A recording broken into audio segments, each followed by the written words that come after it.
Et puis les gens qui vont s'ajouteront par la suite. Donc, bonjour tout le monde. Ça fait plaisir de vous revoir virtuellement. C'est la première fois cette année pour notre première conférence mensuelle de recherche du Centre de formation médicale. Pour ceux qui ne me connaissent pas, mon nom est Saïd Mekari. Je suis le nouveau directeur de la recherche du Centre de formation médicale. Et ça me fait plaisir aujourd'hui de vous présenter le docteur André Carpentier. C'est pas moi qui va faire l'introduction. On va laisser ça au professeur Bélanger qui va présenter notre premier invité. On commence en force cette année. Donc, Mathieu, je te laisse la parole. Merci beaucoup, Saïd. Bonjour tout le monde. Ça me fait vraiment plaisir aujourd'hui d'être ici pour accueillir le docteur André Carpentier. On a la chance d'avoir un vrai rockstar de la recherche là, avec nous aujourd'hui. Docteur Carpentier est médecin endocrinologue au CHU à Sherbrooke, qui est chercheur aussi et directeur scientifique du Centre de recherche du CHU et professeur titulaire à l'Université de Sherbrooke. Donc, vous voyez, il détient plusieurs chapeaux et chacun de ces chapeaux-là, il les exécute à la perfection. C'est comme s'il était capable d'être à temps plein dans chacun de ses rôles, puis c'est plutôt impressionnant. Donc, Dr Carpentier est directeur de la chaire de recherche du Canada sur l'imagerie moléculaire du diabète. Il est aussi co-directeur scientifique du réseau de recherche des IRSC Diabète Action Canada. Il est aussi co-directeur du consortium de recherche des IRSC sur le diabète de type 2 du Canada et des Pays-Bas. Ses intérêts de recherche, vous allez voir, il va nous en parler, mais incluent beaucoup l'implication du métabolisme des acides gras et des tissus adipeux dans le diabète de type 2 et des maladies cardiovasculaires. Dr Carpentier a publié plus de 179 articles scientifiques qui ont été cités plus de 18 000 fois. Il est récipiendaire de plusieurs prix, dont le prix du jeune chercheur de l'Association canadienne du diabète, de l'Institut de la nutrition, du métabolisme et du diabète des IRSC. Il a été élu Fellow de l'Académie canadienne des sciences de la santé en 2015. Puis en plus de ça, c'est une personne très humble, attentionné et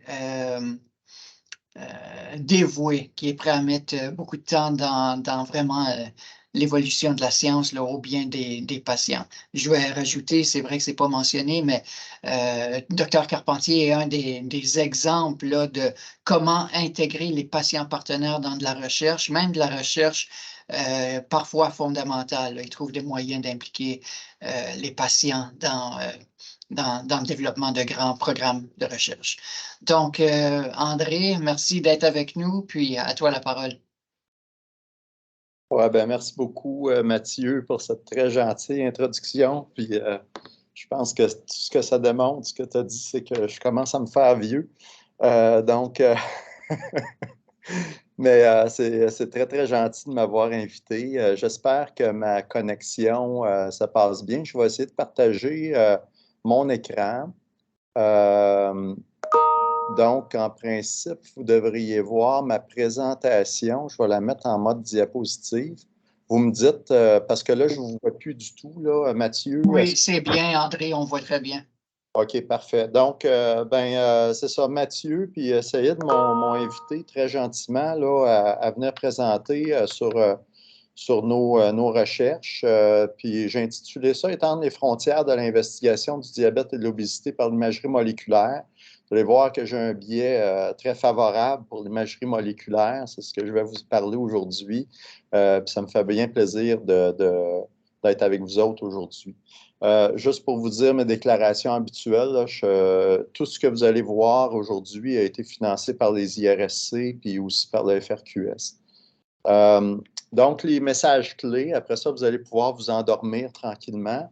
Ce qu'il faut retenir, c'est que les anomalies du métabolisme des acides gras sont des acteurs pathogéniques qui sont précoces du diabète de type 2. Puis les investigations de ces anomalies qui sont multisystémiques chez l'humain, ils nécessitent le développement et l'utilisation de méthodes de traceurs métaboliques multimodaux. Je vais revenir beaucoup. Je vais parler en particulier de la tomographie d'émission par positron, qui est notre mode privilégié d'investigation. Pas unique, mais on a focalisé beaucoup notre attention là, sur cette modalité-là au cours des dernières années. On est dans l'année du Nobel en 1923. Hein, Banting et MacLeod ont reçu le Nobel, puis ont partagé avec Collip puis Best.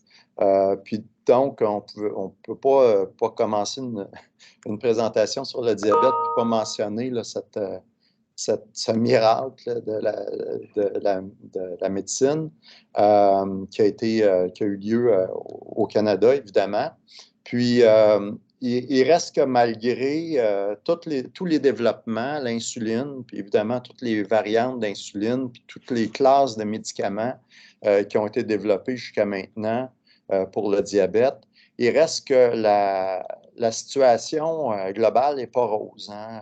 Vous voyez les chiffres là, de la classe du diabète de la Fédération internationale du diabète là, qui a été publié il n'y a pas très longtemps, où on anticipe en fait des augmentations qui vont de 150% pratiquement jusqu'à 15% même en Europe là, au cours des prochaines années, jusqu'en 2045. Donc, vous voyez que c'est une maladie qui est encore en progression, puis qui coûte extrêmement cher et qui crée beaucoup de morbidité et de mortalité. Là. Il y a 8 morts par minute au monde qui sont attribuables au diabète. C'est probablement une sous-estimation, en fait. Puis, c'est deux fois et demi le PIB du Québec là, par année que ça coûte là, au monde entier, là, manager cette maladie-là actuellement. C'est encore en augmentation faramineuse, là, particulièrement dans les pays en voie de développement, mais en Amérique du Nord, vous voyez là, on anticipe des augmentations qui sont vraiment substantielles de cette maladie-là. Puis un des traits, puis le dénominateur commun du développement biopharmaceutique là, au niveau du diabète. Vous savez qu'on a une douzaine de classes de médicaments maintenant pour traiter le diabète. Bien, ce dénominateur commun-là, c'est l'hyperglycémie. Donc, tout ce qui a été développé sur la base du traitement de l'hyperglycémie, pas tant sur d'autres facteurs pathogéniques dont je vais parler, qui sont vraiment encore plus à la base de ces maladies-là qu'on appelle les troubles cardio-métaboliques et dont le diabète de type 2 est un peu la pointe de l'iceberg. Puis, j'ai été très chanceux, moi, dans ma formation, quand j'étais à Toronto avec Gary Lewis, là, à la fin des années 90 puis début des années 2000, on a travaillé sur... moi, je m'intéressais beaucoup à l'effet des gras et des acides gras dans le sang sur la fonction des cellules bêta au départ. C'est ma toute première étude qui a été publiée dans American Journal of Physiology où on a infusé pendant 48 heures de l'intralipide, qui est une émulsion de gras chez l'humain.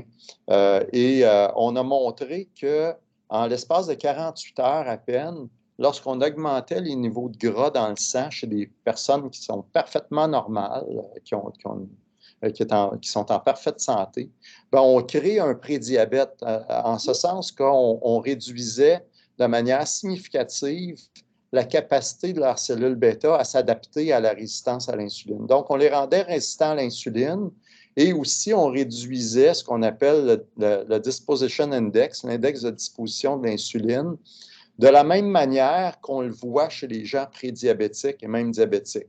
C'est un peu la caractéristique fondamentale du diabète qu'en tout niveau de sensibilité à l'insuline, on a une sécrétion à l'insuline qui est plus basse.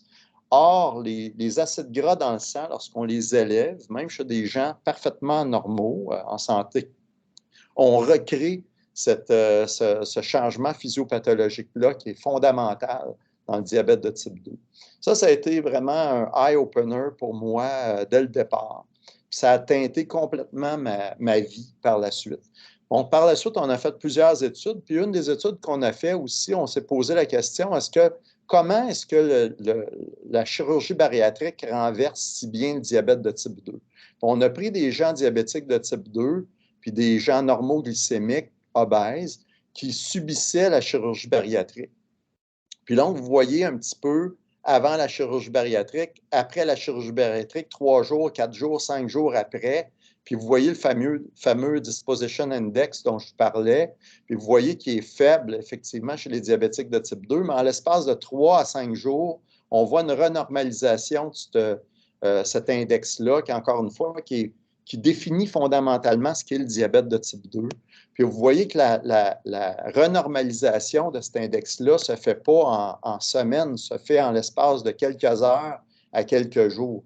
Puis ce qu'on a fait aussi dans cette étude-là, c'est qu'on a montré que les mêmes sujets, lorsqu'on les étudiait avant la chirurgie et qu'on restreignait leur apport calorique de manière similaire à ce qu'ils subissent lorsqu'ils ont la chirurgie bariatrique, on reproduisait cet effet bénéfique de la chirurgie bariatrique sans la chirurgie bariatrique, finalement, à l'espace de 3 jours de restriction calorique.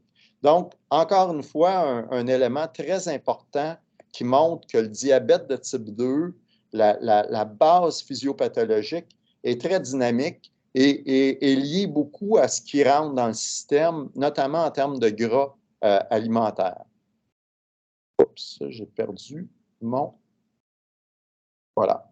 L'autre élément aussi qui est très important, l'autre base physiopathologique essentielle du diabète de type 2, c'est la surproduction hépatique de glucose. Donc, le foie des gens diabétiques surproduit du glucose, qu'on appelle la production endogène de glucose. Et cette production-là est en bonne partie liée à ce que les tissus adipeux envoient comme acide gras dans le foie.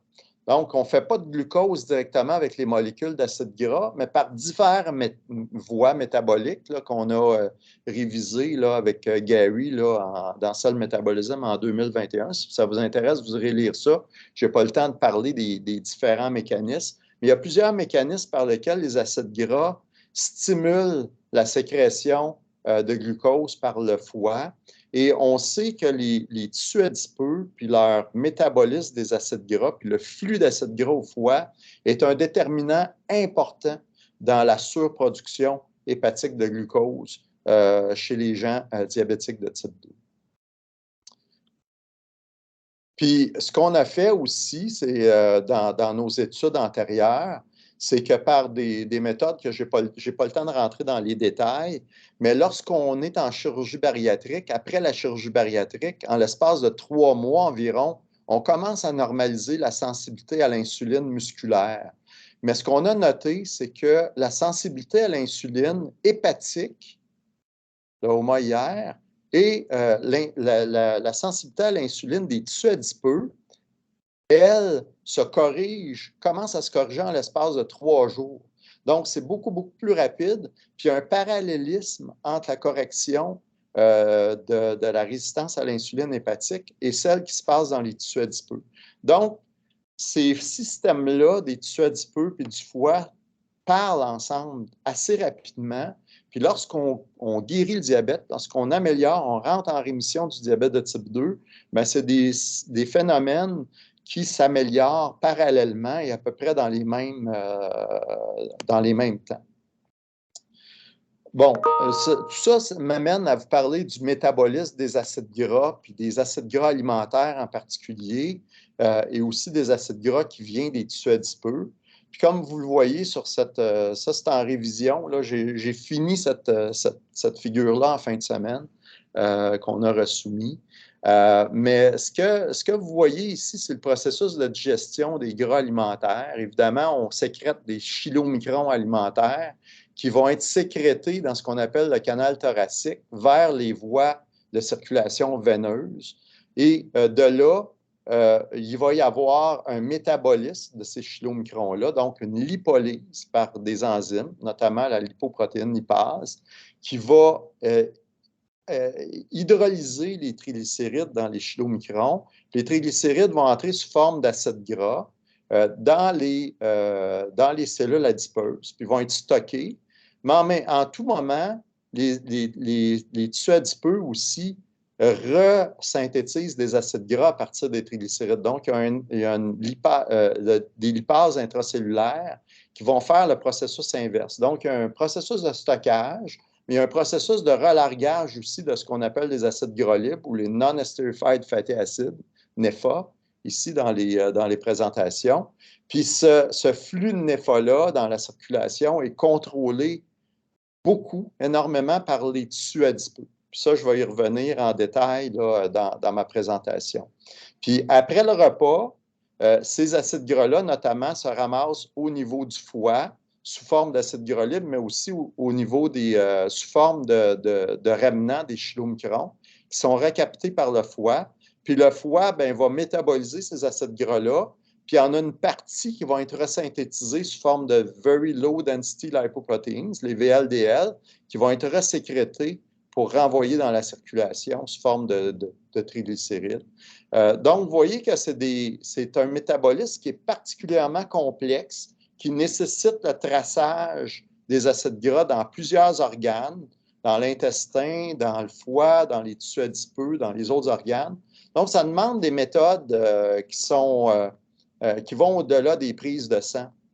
Puis, lorsque je suis revenu de Toronto à Sherbrooke en 2001, j'ai eu la chance, évidemment, de tomber sur l'équipe extraordinaire du Centre d'imagerie moléculaire de Sherbrooke. Puis, vous voyez mes principaux collaborateurs ici qui m'ont permis, en fait, de développer des nouvelles méthodes pour mesurer le devenir des acides gras, notamment des acides gras alimentaires chez l'humain directement. Puis, une méthode qu'on utilise en particulier, c'est la tomographie d'émission par positron. Je pense que vous connaissez déjà cette méthode-là, mais juste pour rappel, c'est une méthode qui permet la détection d'un traceur en 3 dimensions, en fait en 4 dimensions dans le corps humain. Vous injectez un traceur, par exemple du glucose, qui contient un fluor 18, qui est un émetteur de positrons. Les positrons, c'est des électrons positifs. Donc, qui se désintègrent lorsqu'ils rentrent en contact avec des électrons normaux. Et cette désintégration-là produit 2 rayons gamma qui sont incidents, coïncidents, et qui peuvent être détectés par des détecteurs qu'on place autour des patients. Donc, et on est capable de trianguler, si vous voulez, ces événements de désintégration-là dans l'espace et dans le temps avec ces appareils-là. Donc, ça nous permet de recréer finalement des images de traceurs qu'on injecte ou qu'on ingère en 3 dimensions, puis même en 4 dimensions dans le temps, parce qu'on fait des scanners dynamiques. Donc, on est capable de tracer ça sur des espaces de secondes à minutes jusqu'à des heures. Donc, on est capable de mesurer des processus dynamiques, métaboliques, qui utilisent généralement le glucose, parce que le FDG, le fluoroglucose, est le traceur qui est le plus utilisé en clinique. Mais en fait, on peut utiliser cette technique-là aussi, puis je voulais juste vous montrer la grande sensibilité de ces traceurs-là, là, juste pour vous dire que la TEP, c'est la modalité d'imagerie moléculaire la plus sensible et de loin. On est capable de flirter avec le femtomolaire, là, ici, là, en termes de détection. Donc, on est capable de mesurer des petites quantités de traceurs dans les tissus. Puis, en fait, lorsqu'on contrôle la radiochimie de ces traceurs-là, on est capable à peu près de faire n'importe quoi avec cette technique-là. Donc, on est capable, par exemple, d'intégrer un traceur ou un atome émetteur de positrons dans des molécules d'acide gras, comme on le fait ici. Cette molécule-là s'appelle le FTHA, le fluoro-6-thiaheptadécanoïque acide, qui est un analogue d'acide gras à longue chaîne et qui contient un soufre qui empêche son métabolisme oxydatif. Donc, c'est un traceur qui permet de tracer les voies de captage des acides gras dans les tissus et qui empêche sa dégradation puis son oxydation, donc son élimination des tissus. Donc, ça nous permet de mesurer des processus assez lents dans le métabolisme, notamment la digestion des gras alimentaires. Donc, si vous donnez ce gras-là par la bouche chez une personne saine, bien, vous allez voir apparaître après 1 heure un petit tracé dans vous voyez dans ses intestins, évidemment, mais vous voyez ici le canal thoracique que je vous parlais tout à l'heure, qui achemine les chylomicrons alimentaires vers la circulation veineuse. Puis vous voyez que après 1 heure, on commence à voir les acides gras alimentaires entrer dans la circulation sanguine. Puis on voit progressivement, là, vous voyez le foie et le cœur progressivement qui se colorent et qui captent de plus en plus d'acides gras alimentaires. Donc, c'est une technique qu'on a mis au point puis qui nous a permis, en fait, de faire plusieurs études, entre autres, notamment des études pré- et post-chirurgie bariatrique, où on a montré, à notre grande surprise, que lorsqu'on traite le diabète, donc en l'espace de 10 jours après la chirurgie bariatrique, qui améliore et qui renverse le diabète de type 2, bon, on voit que les gras viscéraux recommencent à recapter des acides gras alimentaires de manière plus normale, on dirait. Et donc, il y a une modification, puis il y a une dynamique assez rapide, un changement dynamique assez rapide de gestion des gras alimentaires entre les organes. Puis vous voyez dans cette étude-là qu'on montrait aussi une réduction de l'apport de gras alimentaires dans le myocarde de ces patients-là. Donc ça, c'est un petit peu secondaire. Je ne voulais pas trop entrer dans ces détails-là, mais je voulais surtout vous montrer qu'il y a un remodelage de la capture des acides gras alimentaires dans certains des tissus adipeux, dont les tissus adipeux viscéraux dans ce cas-ci. Donc, ça vous donne un exemple là, de modulation dynamique qu'on est capable de capter. Puis dans cette étude-là de chirurgie bariatrique qu'on a fait chez des patients diabétiques de type 2, ce qu'on a montré, c'est que l'amélioration de la résistance à l'insuline hépatique est en lien avec les changements de gestion des acides gras alimentaires dans le sang. Donc, et du captage dans les gras intra-abdominaux et de ce qu'on appelle le spillover ou le débordement dans la circulation des acides gras alimentaires. Donc, suggérant que la correction, l'amélioration de la résistance à l'insuline hépatique est liée à ces changements d'amélioration, finalement, de la gestion des acides gras alimentaires dans les tissus adipeux chez les patients diabétiques après la chirurgie bariatrique. On a rajouté à cette technique-là une autre méthode qui utilise un autre traceur d'acides gras, cette fois-ci, ce qu'on appelle le C11 palmitate, qui est un acide gras libre qu'on injecte de façon intraveineuse.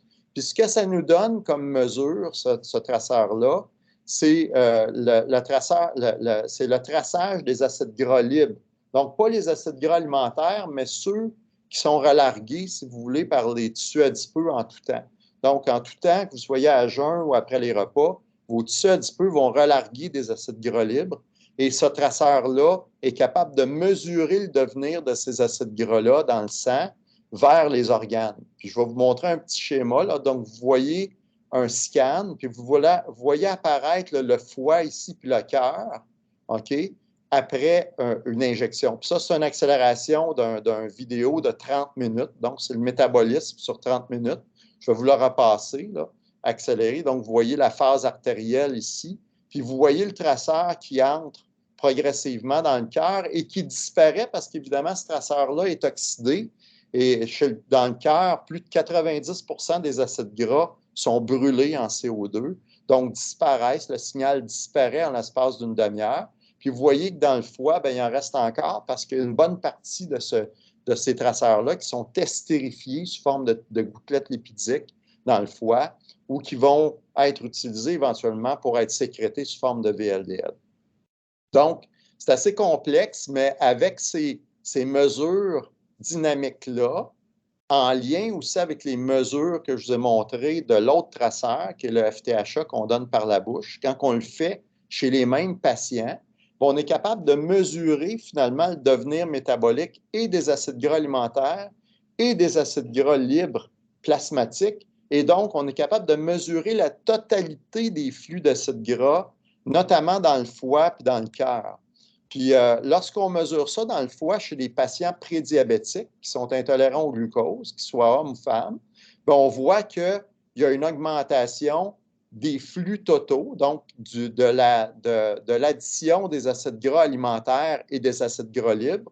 Donc, ça, c'est le UTFA ici, c'est le flux total. Puis, vous voyez que les gens prédiabétiques ont beaucoup plus de flux hépatique d'acides gras que les gens sains, finalement, que ce soit les hommes ou les femmes. Puis, vous voyez que c'est surtout les acides gras libres qui alimentent ce surplus de flux-là. Vous voyez que les acides gras alimentaires, eux, sont plutôt neutres et même peut-être un petit peu vers la réduction là, pour ce qui est des hommes. Et donc, ça montre qu'il y a une hétérogénéité dans ce flux-là. C'est-à-dire qu'il y a certaines sources d'acides gras qui sont augmentées chez les diabétiques et d'autres qui ne sont pas augmentées et même peut-être compensées de manière relativement normale par rapport à ce qu'on s'attendait. Donc, je fais un grand saut maintenant pour passer à un autre type de tissus adipeux, les tissus adipeux bruns, parce qu'on s'est intéressé aussi à ces tissus adipeux-là au cours des dernières années. Ces tissus-là ont été détectés chez l'humain et sont détectés souvent grâce à du glucose radioactif. Donc, le FDG dont je vous parlais tantôt, le glucose radioactif est capté par ces tissus adipeux-là. Puis, vous voyez là, dans le scan ici qui tourne d'un individu sain, vous voyez à la base du cou les zones beaucoup plus foncées. C'est du tissu adipeux. Puis vous en voyez aussi de part et d'autre de la colonne vertébrale. Là. Donc, tout ça, c'est du tissu adipeux là, de part et d'autre de la colonne vertébrale. Vous en avez un petit peu aussi au-dessus des reins. Ça, c'est les reins comme tels, là, puis les voies d'excrétion urinaire. Mais vous voyez le tissu adipeux qui est visible avec ce traceur-là. Puis les gens ont été pas mal excités à la fin, vers les années 2009, par trois grandes études qui ont été publiées simultanément dans le New England Journal of Medicine, qui ont montré que lorsqu'on mesurait ces tissus adipeux-là, ce tissu adipeux brun-là avec le FDG, on voyait qu'il y en avait moins chez les gens âgés, les gens obèses et les gens aussi qui avaient une résistance à l'insuline ou des niveaux de glucose plus élevés. Donc, en fait, on a reproduit aussi ces résultats-là chez les gens diabétiques. Donc, les gens diabétiques de type 2 ont beaucoup moins de tissu adipeux brun visible là, par la captation de glucose dans ce tissu-là. Donc, ça a généré beaucoup d'engouement à travers la communauté internationale parce qu'on s'est dit, le tissu adipeux brun est un tissu qui brûle de l'énergie en principe. Puis je vais y revenir dans 2 secondes. Et donc, est-ce que ce tissu adipeux-là pourrait être dysfonctionnel chez les gens diabétiques ou obèses et contribuer, en fait, cette dysfonction pourrait contribuer au développement du diabète et au développement de l'obésité. Donc, on s'est beaucoup intéressé au métabolisme de ce tissu adipeux-là. C'est un tissu, en fait, qui est particulier parce que ça contient ce qu'on appelle des uncoupling proteins, le uncoupling protein 1 en particulier, qui est une protéine découplante du métabolisme oxydatif mitochondrial.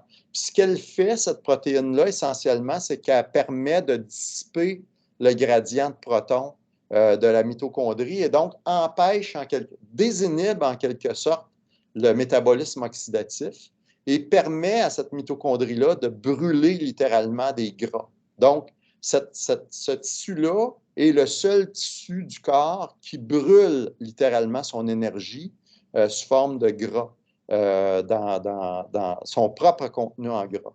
Puis c'est activé par la norépinéphrine, c'est activé par le froid typiquement. Donc, lorsqu'on s'expose au froid, notre cerveau active notre système sympathique et cette activation-là sympathique va activer la lipolyse intracellulaire qui va libérer des acides gras qui sont des coactivateurs de l'UCP1 et là, ça enclenche ce métabolisme oxydatif absolument inarrêtable ou très important et il y a une dépense énergétique très importante. Le glucose là-dedans n'est pas un très bon traceur de ce métabolisme oxydatif-là parce que le glucose qui rentre dans la cellule adipeuse brune est transformé à 50% en lactate, donc métabolisme non oxydatif, comme vous le savez. Puis le reste s'en va dans les voies de lipogenèse, donc plus de synthèse des lipides que d'oxydation proprement parlant. Donc, le glucose n'est probablement pas un bon marqueur de l'activité métabolique du tissu adipeux brun, d'où l'importance d'utiliser d'autres traceurs métaboliques. Puis un traceur qu'on a utilisé en particulier, c'est l'acétate avec la TEP encore. Puis l'acétate, on l'a utilisé pourquoi? Bien, parce que c'est un précurseur d'acétoacétate. Si vous vous rappelez votre biochimie, là, bien, c'est le substrat énergétique qui alimente l'oxydation dans le cycle de Krebs. Et avec l'acétate, on produit du CO2 par le cycle. Donc, c'est vraiment le substrat qui produit ce qu'on appelle la VCO2, qui est un surrogate, si vous voulez, de la VO2, donc de l'oxydation, puis du métabolisme oxydatif cellulaire. Donc, ce traceur-là, en TEP, lorsqu'on utilise en TEP dynamique, on est capable de mesurer cette conversion de C11-acétate en C11-CO2 dans les tissus, dont le tissu adipeux brun. Et donc, on est capable d'avoir un index d'activation oxydative, de métabolisme oxydatif dans les tissus. Et on a utilisé cette méthode-là pour mesurer la thermogenèse des tissus adipeux bruns. Puis évidemment, on utilise aussi les traceurs de glucose, comme bien d'autres, pour mesurer le métabolisme du glucose aussi dans la graisse brune. Donc, on est capable de faire ça en parallèle chez les mêmes individus. Puis, on utilise des protocoles d'exposition au froid très rigoureux dans lesquels on est capable de mesurer la dépense énergétique globale. On est capable de mesurer, comme je vous dis, le métabolisme par la TEP scan, mais on mesure aussi la dépense énergétique totale du corps entier par calorimétrie indirecte, que vous connaissez bien. On fait des expositions très, très bien contrôlées au froid avec un habit refroidissant ici qui circule de l'eau à température qu'on décide. Donc, dans ce cas-ci, c'est 18 degrés Celsius. On mesure le frissonnement par électromyographie. Et on mesure la température cutanée et la température centrale aussi par des thermostats qu'on applique un peu partout sur le corps. Puis, évidemment, on fait nos mesures d'imagerie également au chaud et au froid. Puis avec ces mesures-là, en fait, ce qu'on est capable de faire, c'est une exposition extrêmement bien contrôlée et quantifiée du stress thermique. Donc, vous voyez ici la température à travers le soute qui vous montre que l'exposition thermique est la même. La différence de température dans le input versus l'output est la même qu'on soit diabétique, plus vieux, plus jeune. Donc, on est capable d'avoir le même genre de dépense, même genre d'exposition calorique. On est capable aussi d'avoir le même genre de dépense énergétique globale, parce qu'après tout, si on est exposé au froid, bien, on combat le froid en produisant de l'énergie. Puis cette énergie-là, qui est produite par le corps en entier, devrait être à peu près équivalente quand on est exposé au même stress thermique, parce qu'autrement, on tombera en hypothermie, puis personne ne tombe en hypothermie lorsqu'on est exposé à des faibles expositions au froid comme ça, du froid modéré. Et donc, on s'attend à avoir une conservation de la dépense énergétique. C'est ce qu'on voit, qu'on soit diabétique ou prédiabétique ou pas du tout, ou parfaitement en santé. Puis, on est capable avec ça de faire des mesures métaboliques du tissu adipeux brun.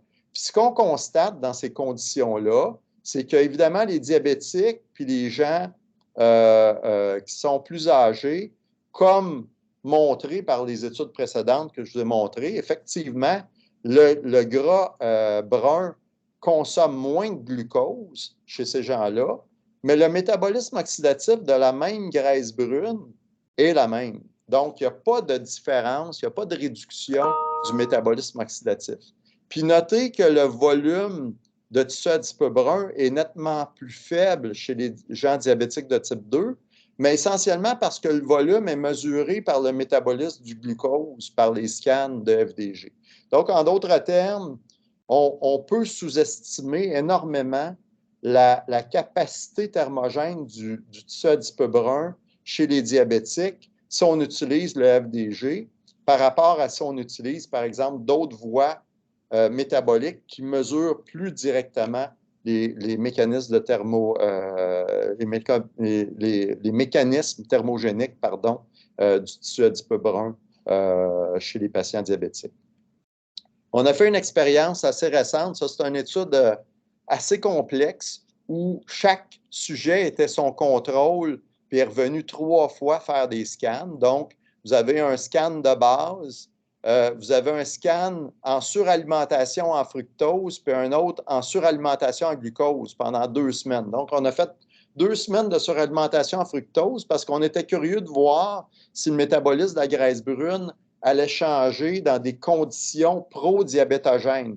On sait que de consommer énormément de fructose, si on poursuit ça pendant des semaines et des semaines, on peut développer un prédiabète. Donc, on l'a fait pendant 2 semaines, puis on a posé la question, est-ce que ça modifie le métabolisme oxydatif et le métabolisme du glucose des tissus adipeux bruns chez l'homme?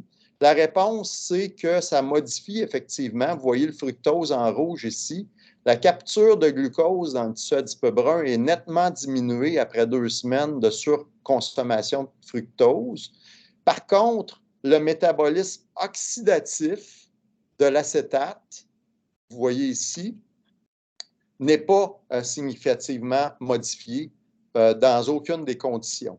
Donc, vous n'avez pas de différence de métabolisme oxydatif, mais vous avez une nette réduction du métabolisme du glucose. Encore une fois, vous voyez la dissociation qui s'effectue. Donc, on est capable de moduler certains types de métabolismes, notamment le glucose, mais le métabolisme oxydatif n'est pas nécessairement réduit dans ces conditions-là.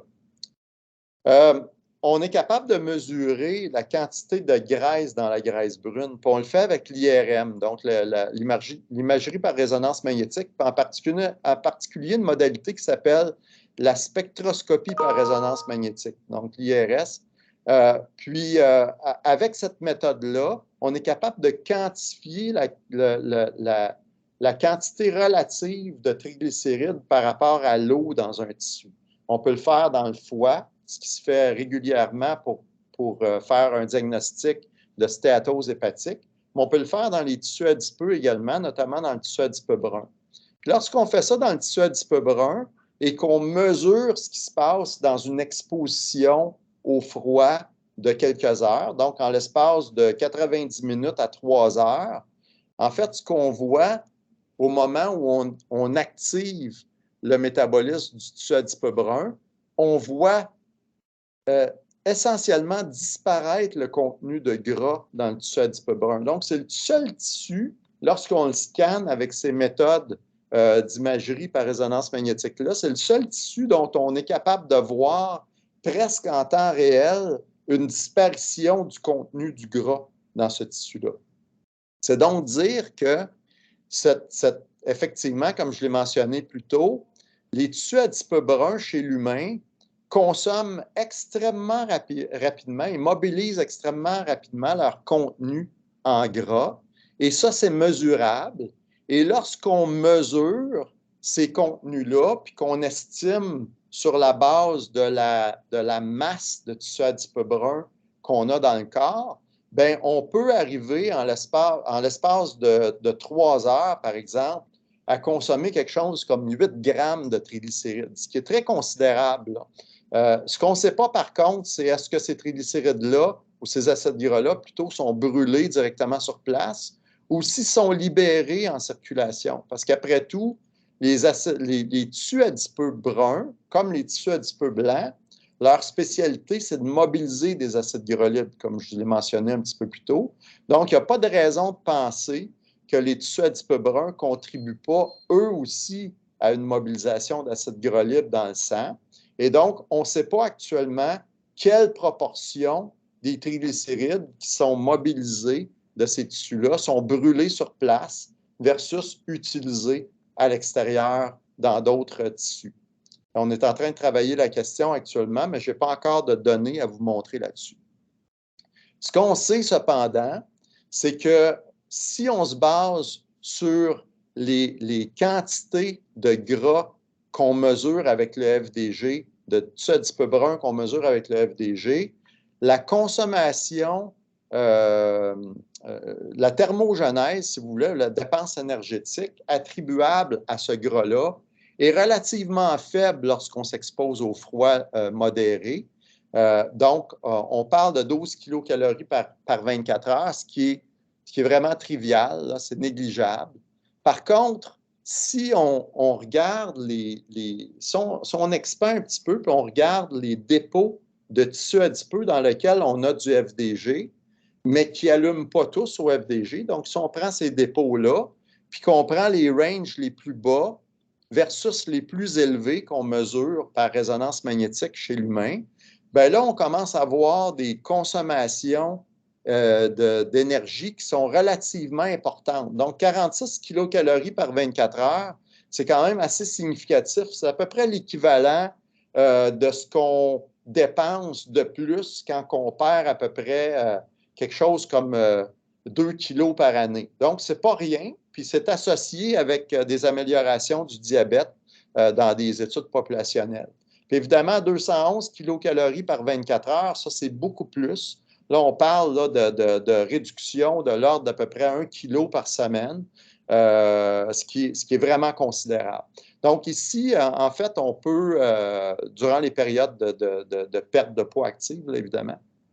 Donc, on parle vraiment d'un range de consommation d'énergie du tissu adipeux brun qui est très, très variable selon le scénario de quantité de graisse brune qu'on a dans le corps actuellement. Puis cette quantité de graisse brune-là étant dépendante du glucose actuellement, du métabolisme du glucose, bon, on l'ignore un peu. On ne sait pas vraiment combien de masse de tissu adipeux brun on a dans notre corps humain à cause de cette limite technique-là de nos mesures actuellement. Donc, ce qu'on sait du tissu adipeux brun actuellement, c'est que oui, chez l'humain, ça répond au froid. Oui, ça contribue à la dépense énergétique au froid. On ne sait pas de combien, mais on sait que ça contribue. On sait que ça ne contribue pas au métabolisme du glucose. Je ne l'ai pas montré en détail, mais la consommation de glucose dans le tissu adipeux brun est triviale. C'est de l'ordre de 1 % du glucose qui circule dans le sang. Donc, c'est nettement insuffisant pour traiter le diabète directement. Ce qu'on ne sait pas encore, c'est si à long terme, en activant la graisse brune de manière soutenue, on est capable de contribuer ou non à une dépense énergétique significative chez l'humain. Donc ça, c'est encore en débat actuellement, puis ça fait l'objet de plusieurs études, dont des études dans notre laboratoire, évidemment. Ce qu'on sait aussi, puis je reviens un petit peu à la mobilisation de gras dans le tissu adipeux brun, ici, c'est le changement de radiodensité, qui est une mesure indirecte de ce changement, de cette consommation de gras dans le tissu adipeux brun ici. Bien, on l'a mis en relation avec la production d'acide gras libre dans le sang, qui est tributaire, en fait, de la mesure des tissus adipeux globalement. Donc, pas juste des tissus adipeux bruns, mais des tissus adipeux blancs aussi. Donc, lorsqu'on s'expose au froid, on active notre mobilisation de gras des tissus adipeux de façon générale, blancs et bruns. Mais on voit qu'il y a une relation directe et positive entre cette mobilisation des triglycérides dans les tissus adipeux bruns et cette mobilisation des acides gras dans les tissus adipeux au complet. Donc, pas seulement les tissus adipeux bruns, mais tous les tissus adipeux du corps. Puis c'est surtout les tissus adipeux blancs, évidemment, qui contribuent quantitativement à ce métabolisme-là. Puis je vous attire votre attention juste sur le dernier graphique, ici en bas à droite. Le coût métabolique de mobiliser des acides gras des tissus adipeux est significatif. Hein? On peut, juste en mobilisant des acides gras et en les réestérifiant ailleurs, dépenser de l'énergie. C'est un cycle futile qui est bien connu. Puis lorsqu'on s'expose au froid, on active ce cycle futile-là. puis ça peut contribuer de manière significative à la dépense calorique qu'on voit au froid. En d'autres termes, la réponse du tissu adipeux brun est couplée à celle du tissu adipeux blanc, puis cette mobilisation, puis cette activation-là de ce qu'on appelle le cycle des lipides, des glycérolipides, puis des acides gras, elle se fait dans plusieurs tissus, notamment dans le tissu adipeux brun, mais aussi dans le tissu adipeux blanc. Puis la dépense énergétique peut être significative de ce mécanisme-là. Donc, il y a une réponse intégrée, puis il faut voir les tissus adipeux bruns et les tissus adipeux blancs dans un contexte de thermogenèse comme ça, comme étant des entités qui sont des unités intégrées de réponse métabolique. Puis évidemment, de l'autre côté, on a le frissonnement qui produit beaucoup de chaleur aussi, qui est le mécanisme principal de production de chaleur puis de dépense énergétique chez l'humain lorsqu'on s'expose au froid. Donc, ces deux mécanismes-là ensemble probablement nous permettent de combattre le froid.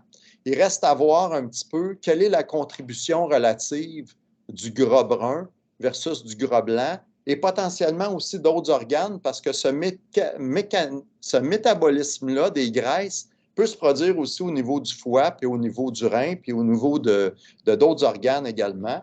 Puis ça, on est en train d'étudier ça aussi dans notre laboratoire. Donc, les avenues de recherche puis les applications cliniques de tout ce que je vous ai montré sont multiples. Je vous ai déjà montré que la chirurgie bariatrique, on peut tracer ce qui se passe après, puis on peut commencer à avoir des mesures de nouveaux mécanismes par lesquels le diabète peut se corriger, qui touche beaucoup ce que le métabolisme des tissus adipeux blancs fait, puis les contre-coups que ça peut avoir au niveau du foie. Je vous ai montré quelques exemples de suralimentation, mais on peut faire des études de sous-alimentation aussi, puis avec des diètes, puis avec l'exercice aussi, ce qui est en cours actuellement dans notre laboratoire, pour essayer de voir un petit peu l'effet de ces différentes interventions-là sur la dynamique d'utilisation des gras par les tissus adipeux.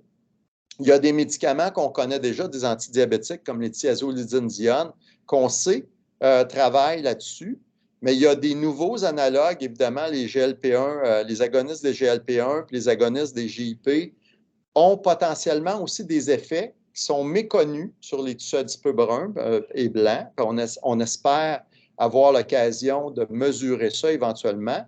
Puis on est en train de faire des études avec l'acide nicotinique, qui est en fait un vieux médicament qu'on utilisait pour traiter les dyslipidémies, qui a été un petit peu abandonné, mais qu'on essaie de ressusciter actuellement parce que c'est un bon médicament, puis on le voit ici, lorsqu'on mesure avant et après l'utilisation de niacine après le repas, les flux hépatiques d'acide gras, par les techniques que je vous ai montrées tantôt au TAP-scan, chez les prédiabétiques comme chez les sujets sains, on voit une réduction très importante des flux d'acide gras libre.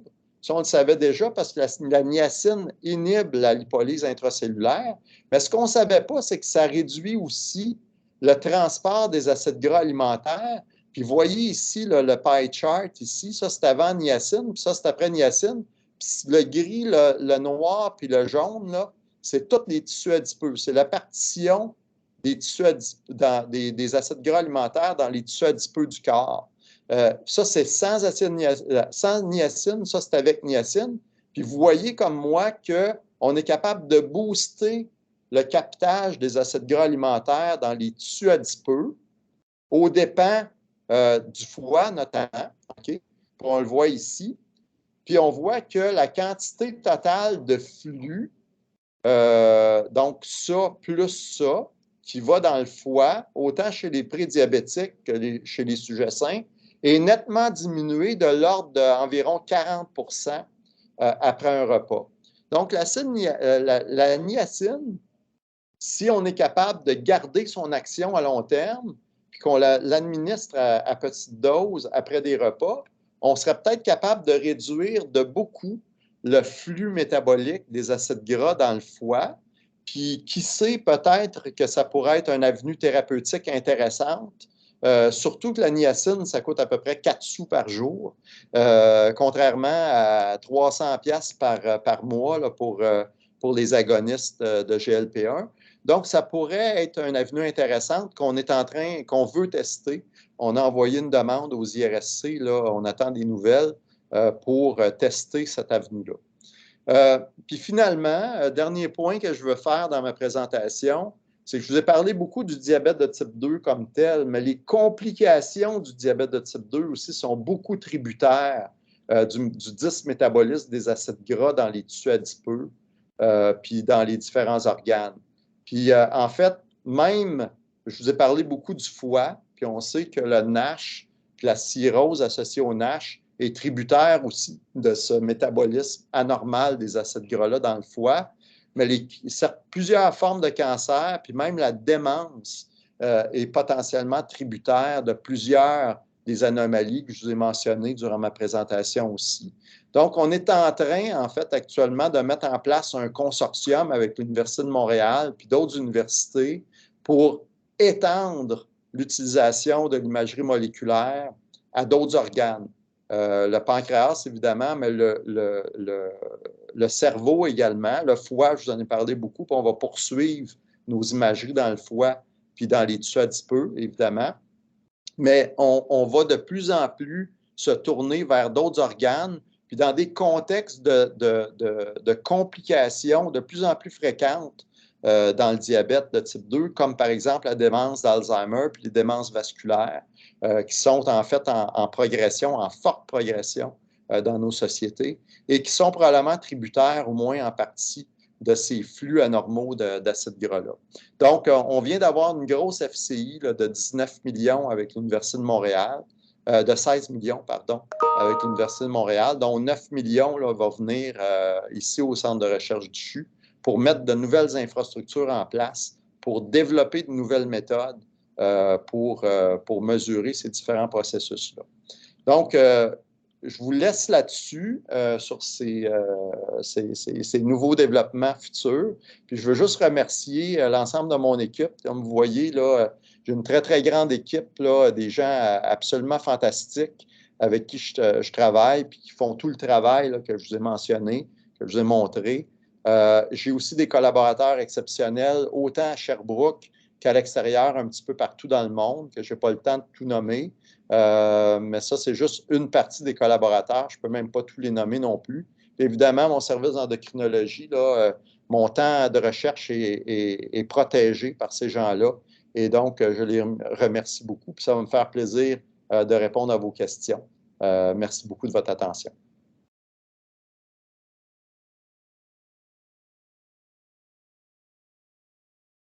Je vais arrêter le partage de mon écran si je suis capable. Voilà. Oui? Donc, on a une question de Marc Rancier. Oui, bonjour, je m'appelle Marc Rancier, je suis endocrinologue nouvellement arrivé au centre hospitalier du Mont à Moncton. En fait, j'ai travaillé un peu sur le stress oxydatif et je voulais savoir si vous aviez déjà essayé d'étudier l'effet donc du stress oxydatif et des anomalies métaboliques avec un marqueur final comme par exemple les AGE. Pour voir est-ce qu'avec une accumulation d'AGE, vous avez un impact sur ce métabolisme. Et surtout, moi, ce qui m'a beaucoup obsédé, c'est... Je ne sais pas si vous m'entendez encore. Moi, je vous ai perdu complètement, M. Rancier. Ah, là, vous m'entendez? Oui, je vous entends. Là, maintenant, ça va? Oui. D'accord. Alors, je vais la faire plus courte maintenant. Donc, je me suis beaucoup intéressé, moi, au stress oxydatif et à ses effets cumulatifs. Et j'ai été très intéressé par des études qui ont montré qu'en gros, être un ancien gros, ça marque beaucoup. Qu'en gros, avoir été un ancien gros, c'est pas la même chose qu'avoir été un maigre toute sa vie. Et donc, je voulais savoir si vous aviez un petit peu essayé de voir des marqueurs finaux comme les AGE. Et voir quel était l'effet disruptif. Parce qu'en gros, être maigre et être un ancien gros, visiblement, c'est pas la même chose en termes de métabolisme. Oui, on n'a pas fait ces mesures-là. Merci pour la question, mais on sait que le stress oxydatif cellulaire est directement relié à des flux augmentés d'acides gras, notamment d'acides gras saturés. Puis il y a eu d'autres groupes qui ont montré ça, là. Notamment, il y a des augmentations de ce stress-là en postprandial lorsqu'on a une surnutrition en acides gras saturés. Puis lorsqu'on on force les systèmes, lorsqu'on fait des surnutritions prolongées aussi, il y a ça. Je ne suis pas au fait de la littérature sur les AGE en chirurgie bariatrique. Je n'ai pas regardé ça en détail, mais ce serait intéressant de regarder effectivement. Là, je pense que ce serait une bonne idée de voir ça. Merci.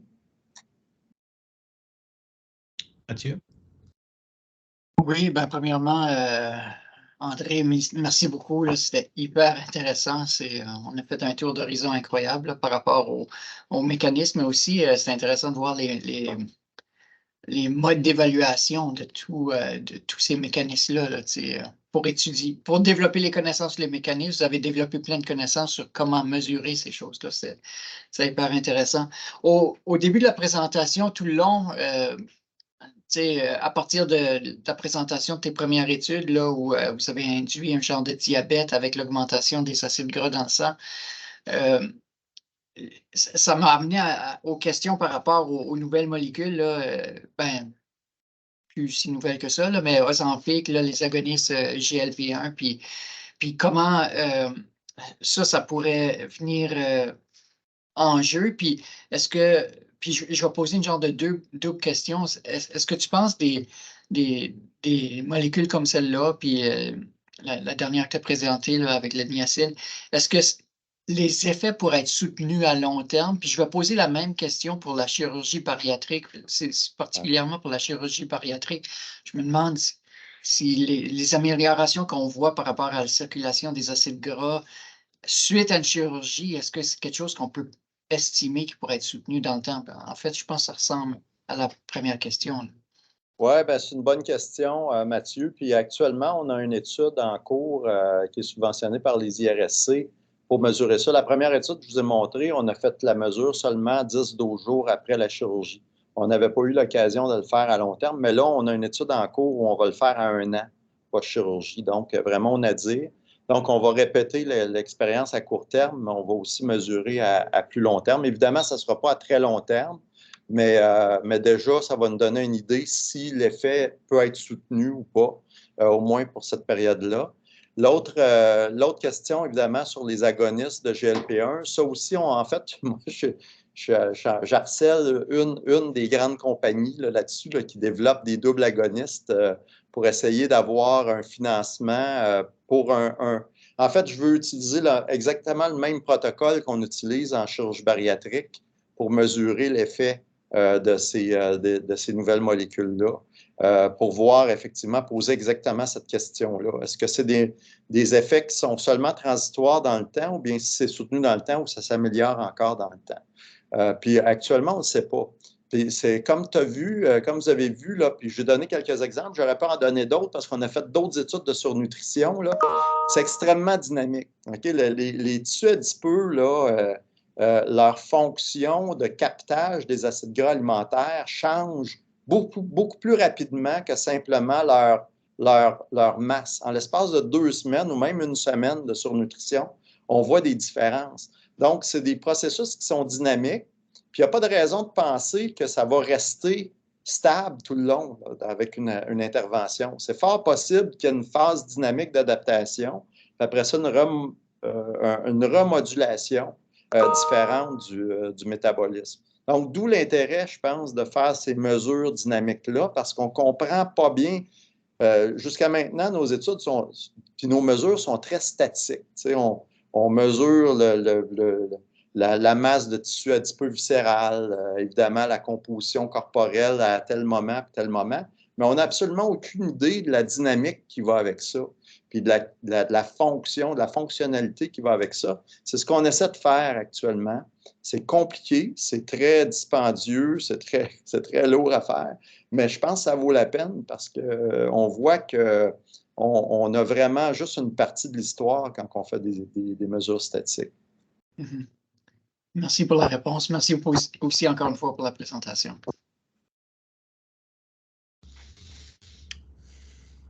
Est-ce qu'on a d'autres questions pour le docteur Carpentier? Oui, Marc Rancier encore. Une dernière. Oui. Alors, je voulais savoir, moi, je me suis intéressé à ça il y a quelques années, après, j'ai pas continué. Je voulais savoir, est-ce que vous êtes au courant éventuellement de produits en voie de développement concernant ce qu'on appelle un peu les mauvaises adipokines, c'est-à-dire tout ce qui est augmentine, résistine, visfatine et plein d'autres, qu'on pourrait éventuellement antagoniser, ce qui serait une voie complémentaire à, par exemple, au fait de faire du GLP-1 agoniste ou quelque chose comme ça? Je ne serais pas surpris qu'il y en ait en développement. J'en ai pas vu dans les gros pipelines de développement d'études cliniques. Je suis certain que, en fait, je suis sûr, il y a des groupes qui ont utilisé des anticorps neutralisants pour ces différentes molécules-là dans les études animales. Je ne pourrais pas vous détailler les résultats qu'ils ont eus parce que je n'ai pas revisé cette littérature-là. Mais dans les pipelines que j'ai pu consulter, je n'ai pas vu ces approches-là encore. Il y a beaucoup d'approches, évidemment, qui visent toutes les incrétines, qui visent plusieurs hormones comme le glucagon, qui visent même des facteurs de croissance musculaire. Mais ça, c'est ça, faudrait que je revisite, là, mais je n'ai pas vu ça, en tout cas en phase avancée là, de développement clinique, je n'ai pas vu. Merci. Excellent. Ben, docteur Carpentier, par respect du temps, je pense qu'on va rater cela, mais on aimerait, de la part du Centre de formation médicale, vous remercier énormément pour votre temps aujourd'hui, à midi pour nous, là, pour présenter vos projets de recherche qui sont intéressants, qui ont une répercussion clinique importante aussi. Donc, c'est bien de voir, j'ai hâte de voir la suite de vos choses. Donc, vous parlez avec Mathieu, là, les études un peu plus longitudinales, qu'est-ce que l'effet que ça peut avoir. Donc, encore une fois, merci pour votre temps, merci pour votre expertise et merci à tout le monde d'avoir joint à nous aujourd'hui. Merci beaucoup tout le monde. C'est bon. Bonne journée, Dr. Carpentier. Merci. Bye bye tout le monde.